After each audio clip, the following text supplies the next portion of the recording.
ये मुद्दा बड़ा राजनीतिक टर्मोइल, तूफान का मुद्दा बन गया, बहुत इलेक्टोरल इशू बना दिया। उस समय विपक्ष में भारतीय जनता पार्टी थी।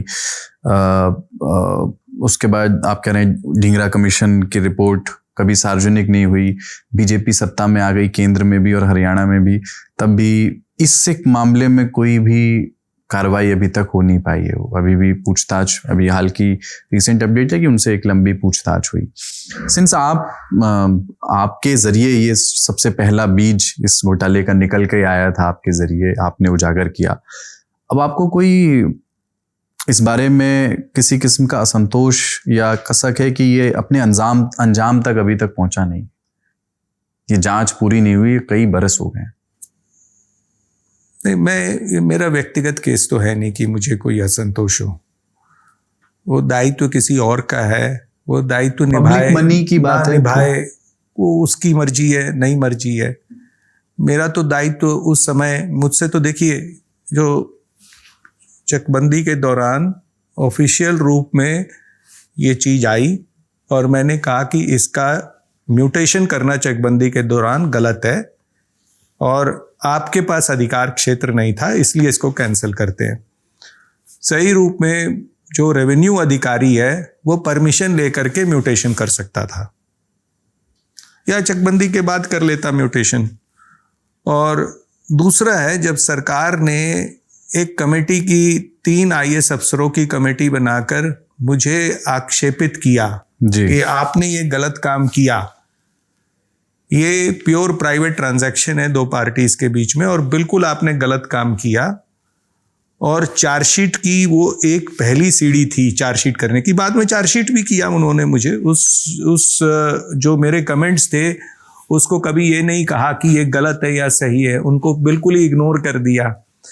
लेकिन वो कमेंट्स को मैंने शोध करके, पूरी मेहनत करके उन कमेंट्स को तब अपने डिफेंस के लिए रखा कि भाई आप उल्टा चोर कोतवाल को डांटे, आप कर कुछ और रहे हैं और आरोपित मुझे कर रहे हैं, ये तो उल्टा न्याय है।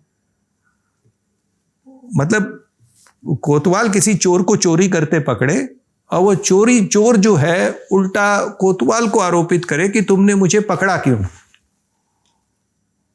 और उसको प्रताड़ित करे, उसको दंड दे।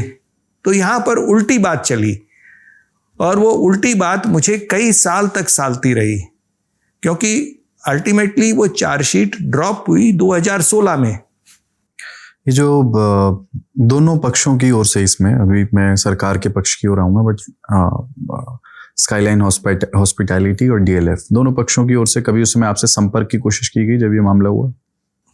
नहीं, पक्षों की ओर से नहीं हुई थी, लेकिन जब मैं इस पर शोध कर रहा था तो एक विभाग के अधिकारी को इसकी भनक लग गई कि एक इसकी तह तक जाना चाहता है।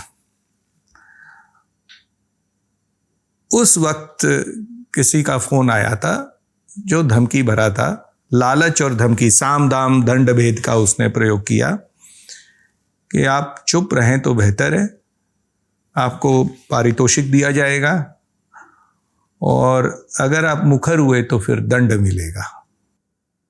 इतनी सुंदर भाषा में तो नहीं कहा होगा।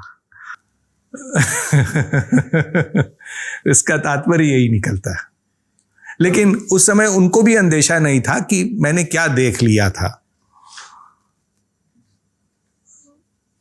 और यही सबसे बड़ी कमी रही कि कुछ चीजें देखने की जो शक्ति होती है ना, जो क्षमता होती है, वो क्षमता थी, हर किसी के बस की बात नहीं थी कि उसको देख लेता। वो फोन किसी प्राइवेट व्यक्ति का था या पब्लिक ऑफिस में बैठने वाले किसी व्यक्ति का? Public officer.